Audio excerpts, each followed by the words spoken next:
It's great to have you with us from wherever you're tuning in from. For more information about Elevate Church or to contact us, head to our website elevatechurch.me and take us wherever you go by downloading our Elevate Church AU app. We hope this message inspires and helps you to take your next steps in your journey. Hey, early in the month, each month we love to celebrate what God is allowing us to do beyond our physical space through what we're doing digitally. So our mission as a church is to reach people and build people. And when we gather as a church on a weekend, all that we see isn't all that God's doing. Super, super exciting. One of the ways we reach more people and build more people is through our online experience, which is happening right now. It's happening at 10 a.m. and it happens again at 5 p.m. You can go to our Elevate Church AU app and check that out. You can go to Elevate Church Online on YouTube or Facebook. By the way, actually, and this is the clue at the bottom, on demand from 6 p.m., the majority of people that tune in on demand later on a Sunday, next day, in different countries around the world. And it's a really great option. You know, if you're FIFO, you can jump in whenever you got a break. Last weekend, I got pinged from friends of mine who were in Yorkshire in the UK, and they joined in our online experience. I know you're not from the UK, but you know that corner of the world, right, Anne? They joined our online experience from over there. Pinged through, it was great, loved it. So glad to have that opportunity from all the way over here. So really exciting what's happening there. And then we've got our podcasts. So we record our messages that we preach here on a Sunday every single week, and we publish them Sunday afternoons, push them out onto all the major podcast platforms. And then each month we like to celebrate what God's done in the previous month. So in September, we had 625 listens. So it's pretty great. And it was from 13 countries. And then here's some of the new countries, people from countries that have never joined us before. Listen to this. Check some of these out. Oman. Anyone been to Oman? All right, me neither, but I'm sure it's in our future. Madagascar, no. Not from the animated movie, the actual country.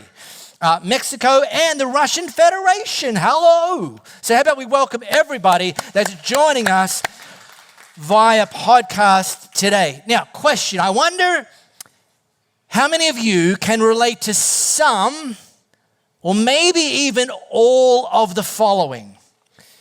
Maybe in your late teens, you found yourself thinking, if only I can get my first car, that's going to allow me to go wherever I want to go, and then I'll be happy. And then you're like, if only I can move out of my parents' house, nobody telling me what to do, then I'll be happy.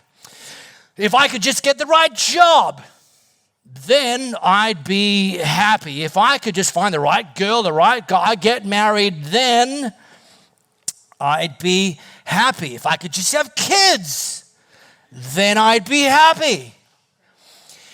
If I could just get my kids to do what I asked them to do, then I'd be happy. If my kids could finally leave home, then I'd be happy. And this kind of mentality really is predicated on this idea that happiness is probably just around the corner. And then you get around the corner and you think, turns out it's not here after all. Maybe it's around the next corner. I don't know. Anyway, so we're launching a new series today called Chasing Happy. And over the next few weeks, we're going to be taking a pretty deep dive into a part of a letter that was written by a guy named Paul. Now, Paul was kind of an entrepreneur, leader of the early church. He wrote a bunch of letters. They're not called books, but they were letters. This particular letter was written to a church in a place called Philippi. It's now called the Book of Philippians. And it's actually considered, I don't know how they measure these things, it's considered to be the most popular book in the new part of the Bible. Not only are we going to look at the most popular book of the new part of the Bible, we're actually going to look at the most popular chapter in the most popular book, and that's chapter 4. And the reason that this chapter in this book is so universally popular is because it's all about how we can experience more joy in our lives. So if you've got your smartphone camera handy, you can scan this flow code. It's going to take you there to Philippians chapter 4. I'm going to ping us in the New Living Translation. That'll take you right there. And while you're doing that, let me just clarify two things right off the bat. Firstly, there is a long history of preachers slicing and dicing the difference between happiness and joy, okay? And it kind of plays out like this, that happiness is based on happenings.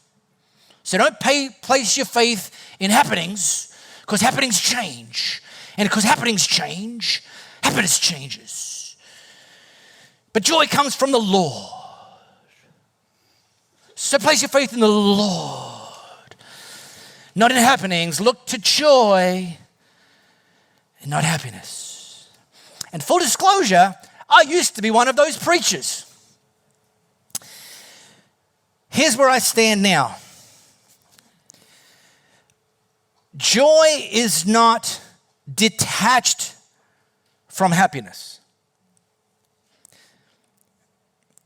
Instead, joy includes happiness, and joy offers so much more. Okay? I'm not asking you to agree with that. I'm just saying that's where I've arrived. Ask me next year, everything may have changed. Maybe not even believe in joy next year. Ripped Philippians chapter 4 out of my Bible. Of course not. But I'm going to use those two words interchangeably during this series, okay? So don't get your knickers in a twist. It's going to be joy, it's going to be happiness, but essentially I'm talking about the same kind of whole overall kit that's available to us from God. Second thing I want to clarify is I'm actually not naively going to preach this series assuming that everyone wants more joy in their lives. I can say, hey, everybody, this morning, who doesn't want more joy in your lives? And I'm expecting everyone's going, oh, well, of course I want more joy in my lives. What a stupid question. Yeah, more joy in my lives. And the reason I'm not preaching from that naive perspective is I've seen some of the choices some people make for who they hang around as their friendship circle. And it seems to me they actually want more drama in their life and not more joy. I've listened to the conversations some people have. And I'm like, it seems to me, based on what you're choosing to focus on and talk about, you want more complication in your life, not more joy.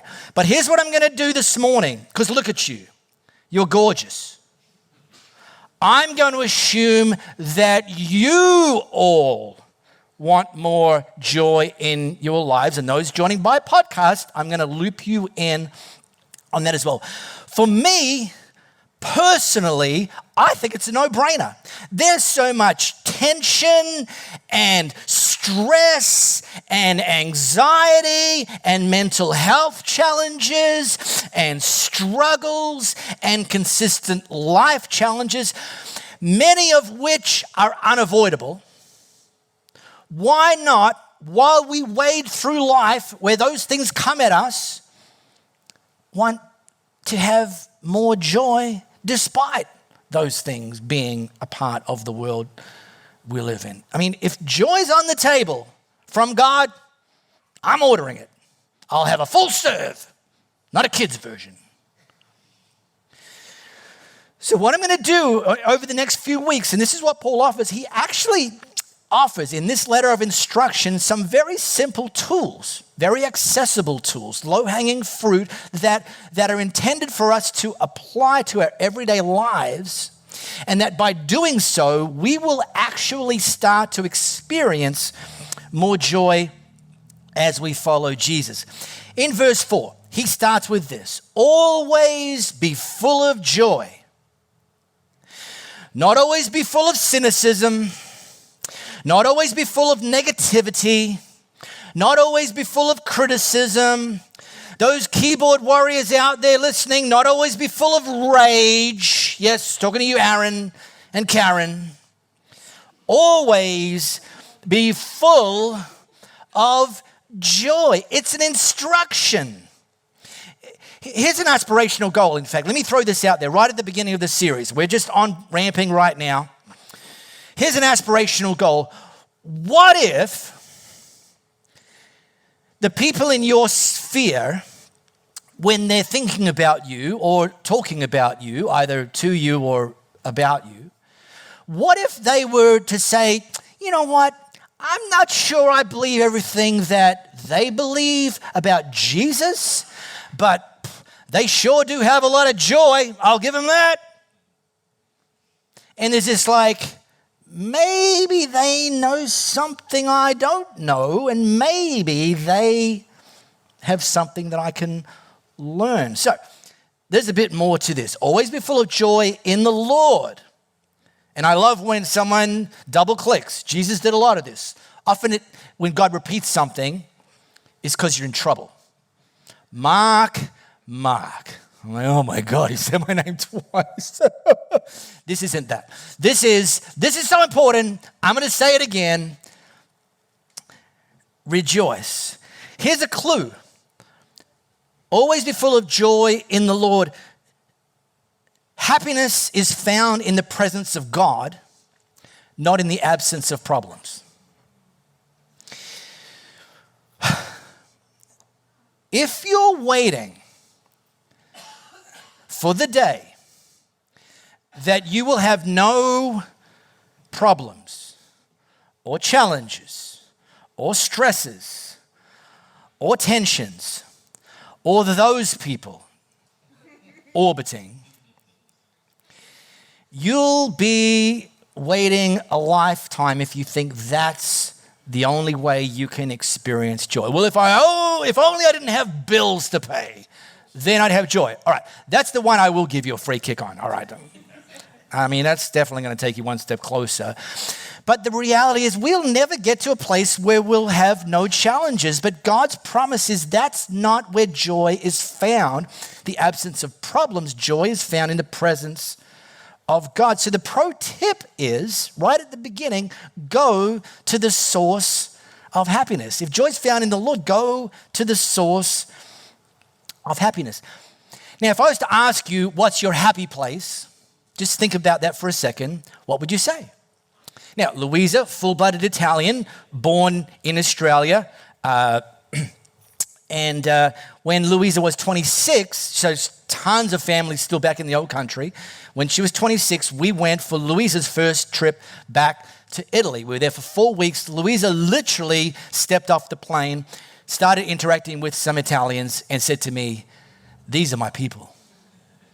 And was full of joy for the entire 4 weeks. And we've been fortunate enough to be able to go back many, many times since. That's part of Louisa's happy place. Maybe your happy place is nature. You know, like camping. Camping, where people spend hundreds of dollars to live like a homeless person.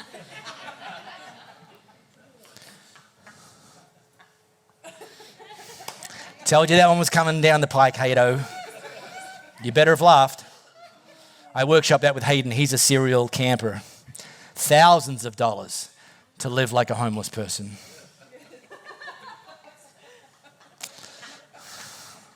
I'm sorry. If there's no concierge valet parking, I'm out. Anyway, maybe Disneyland is your happy place. I mean, after all, it is the happiest place on earth. AKA the longest lines on earth. But don't let that overshadow your joy.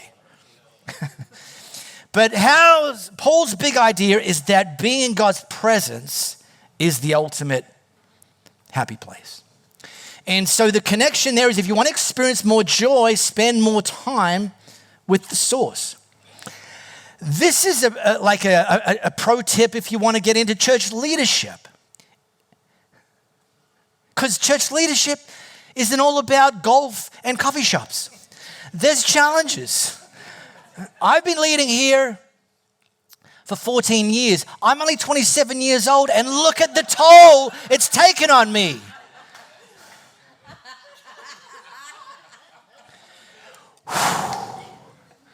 Get into church leadership, they said. It'd be fun, they said. You'll have joy, they said. Poof.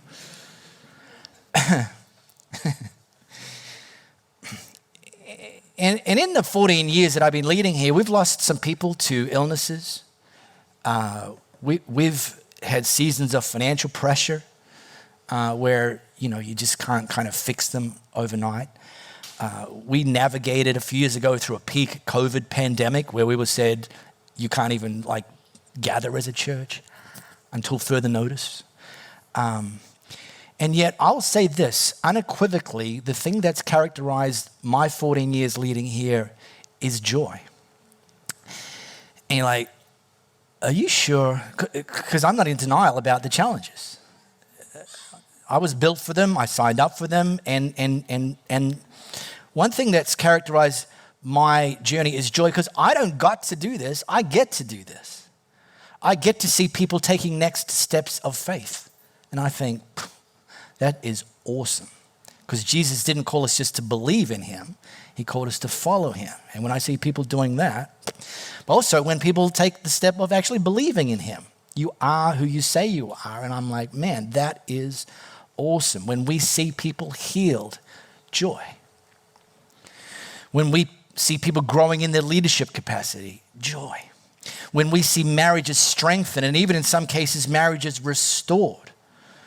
I shared this, I don't have time to share it today, but we had a guy walk in, first time guest. I met him. How's it going? What brings you here today? My wife and I, we're part of the same church. We've split up. So I'm here and she's still at the last church. And I said, is your marriage, what's the future for you? And he says, it's irreparable. And yet a year later, he was able to get back together with his wife. And he left Elevate and went back to his old church. We shrunk by one. And I was like full of joy because God restored what he thought was actually irreparable. And the list goes on. And I expect many more challenges ahead. And some of you are going to be the cause of those challenges. And I expect that God will continue to be the ultimate source of joy for me, but not just for me.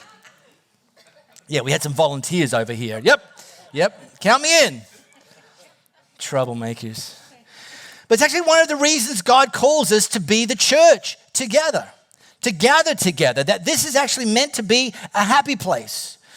Gotta go to church today. Thank God it only goes for an hour. Plus I don't get there late, so it's not even an hour for me. This is a place to position yourself with God's people in the presence of God. A place to gather in lonely moments, a place to gather in scared moments. I've said it before. I've gone full confession about this. I used to say, come into God's house, leave your problems at the door. And then I'm like, well, that doesn't sound right. So a few years later, I figured it out. It's like, you've got problems and challenges, bring them in. Lay them at the feet of Jesus and let Jesus fill you with joy despite the fact that you have challenges. Come in frustrated moments. Come to encourage one another. Come to pray for one another. Come to actually invest joy into other people. Because here's the thing. Joy isn't just for you. It's to be shared. Yeah. If you're happy and you know it, tell your face. That's a t-shirt one day that's going to be on that rack and on this. I'm not just a psychopath. Because we create an atmosphere of joy together. And God works best in that sort of atmosphere. So we don't walk around saying, we got to do this. I'm scheduled on the music team again today. Suppose I can do it. It's only 20 minutes. I got to greet people at the door. Got to turn my frown upside down. Make sure I only turn it upside down once, because if I turn it upside down twice, I'm right back where I started. Some of you have to think about that one. There's joy experienced in serving God. There's joy experienced in serving other people. These wins that I get to see, you're part of creating those wins. So when people take next steps of faith, Joy. Reason for celebrating. When you get to greet people at the front door, when you get to meet first-time guests, when you get to worship God together, when we get to do these things, this is the epicenter of joy. And we'll see more addictions broken. We'll see more anxiety lifted. We'll see more marriages restored. We'll see more leadership capacity developed and unlocked. And joy becomes cumulative. So, pro tip number 1, go to the source of joy. And pro tip number 2 is practice prayer. Now, is everyone ready? I know school doesn't start until tomorrow, but I'm going to get sciencey right now, okay? Sciencey. Essentially, the last 20 years of study on happiness and joy kind of can be distilled into this pie chart. Let me throw it up there, and I'm going to break it down for you. Researchers, if you distill down the research onto happiness, it looks essentially like this. Let me start on the far side. This idea that each one of us has a set point, and that set point is responsible for approximately half of the joy we can expect to experience. This set point, researchers acknowledge, we have almost no control over. It's actually more based on our genetic predisposition, okay? That's why Winnie the Pooh called it out. Some people are Tigger. Boing, boing, boing, boing, boing, boing, boing, boing, boing. Sun's just come up and Tigger's like, it's going to be a great day. And nothing's even happened yet. Some of you are Tigger. You're like, and then there's Eeyore. Sun's just come up. It's going to be a terrible day. And some people are more Eeyore. By the way, a message for another time is these people tend to marry each other. And when that alarm clock goes up and the sun rises, they look at each other like, I think you are from a different planet. And you're like, well, I just was having the same thought about you. So, look, if you don't like your set point, blame your parents. If you do and you're a Tigger, well, thank your parents. But look, it's kind of helpful to know that, right? Because you're like, oh, okay, there's just some things I don't actually have full control over. But it's only half. Then there's this one, life events. And the irony is a lot of people think that that's 100%. That's why people like me, preachers like me, used to preach against placing your faith in happiness because of happenings, because you're never going to experience joy. It's only 10%. And a lot of those life events we also don't have any control over. However, even in the influence of those life events, we do have a level of control over how we respond to them. And I think intuitively you know this. Because you know some people who've got some serious life challenges or have come through some serious life challenges, and they actually had a lot of joy in that season, right? And we applaud that, but I actually wonder if you've ever met somebody that's actually got a whole lot going for them and they're miserable. And you think, what is wrong with you? There's a few people over here looking, you got some names. It's only 10%, but actually that's where we can start to have some control over our joy level. And then there's this one, almost half, 40%. Practices. For the sake of this message, we're going to call them spiritual practices, and I'm just going to double click on the various spiritual practices that Paul instructed the church in Philippi that very much are evergreen and can apply to us today to experience more joy in your life. And I'm just going to drop one for today. Don't worry about anything. Now, this almost sounds cruel, because if you just read that part, you'd be like, yeah, as if. Like, why would you bother printing something like this in the Bible that's clearly impossible? Just sounds like a cruel hoax to me. But you see, there's some punctuation that matters there. For you all Seinfeld fans, you know where I'm coming from. Don't worry about anything. Instead, there's an escape clause here. Pray about everything. Tell God what you need and thank Him for all that He's done. Then you'll experience God's peace, which exceeds anything we can understand. His peace will guard your hearts and minds as you live in Christ Jesus. Now, just to give you a little bit of Bible college bonus here, the first verse, don't worry, pray, thank, that's the instruction. That's the, hey, you, Jesus follower, do this.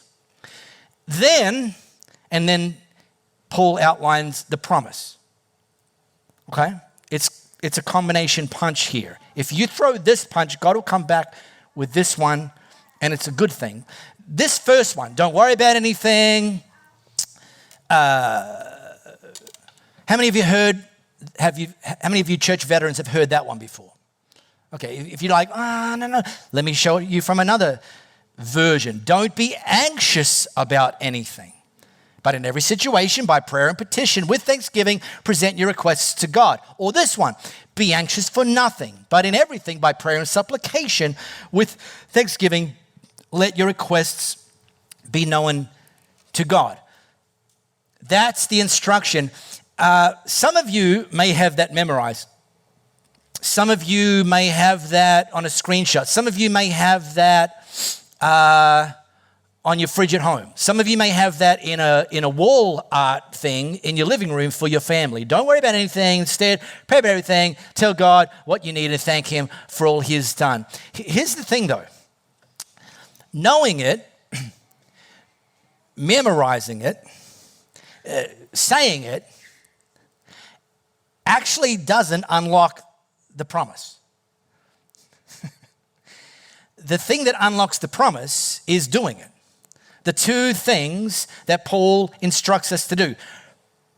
Pray about everything and thank Him for all He has done. That's your ticket to ride. And I'm going to tell you, I'm going to invite you to do that this week. Every time you find yourself worrying about something, pray and thank God for all He's done. Hasn't fixed it yet, but pray and thank God for all He's done. Let me tell you, it works. And how do I know it works? Because I road tested it this week. Monday, I found myself worrying. I'm actually not much of a worrier, and I'm not saying to brag, I'm just not. Maybe my set point is more Tigger. But it happens. And on Monday, I was fine. I found myself worrying. And I was like, and I went out and I played with my tomatoes in my greenhouse. That normally gets it done. Went back inside, still worrying, like stupid tomatoes. And then I had this bright idea. I preached about prayer a few weeks ago. I said I sometimes forget to. And I'm like, I probably should pray. That was a great message. I learned a lot. So I prayed. And the next day, guess what? I started worrying again about the exact same stuff. And I'm like, stupid prayer does nothing. Mark Pomeroy, preacher, he's full of, and I'm like, all right, maybe it's not like that. Maybe you need to pray again. So I prayed again. Wednesday I woke up, guess what? I wasn't worrying about the stuff I'd been worrying about the previous 2 days. How good is that? But guess what? Then I started worrying about some other stuff. Does it ever end? So I prayed again, and I fully expect in the not too distant future, I'm going to be worrying about something else. And here's what I'm going to do. My commitment to you publicly is when that happens, I'm going to pray again. So, this week, if and when, Tigger, Eeyore, you find yourself worrying about anything, little or big or small, pray about everything. Tell God what you need. He wears his big boy pants at all times. And thank him for all he's done. And then just open yourself up to experiencing God's peace. This is the thing, which exceeds anything we can understand. You can experience God's peace before the problem's fixed.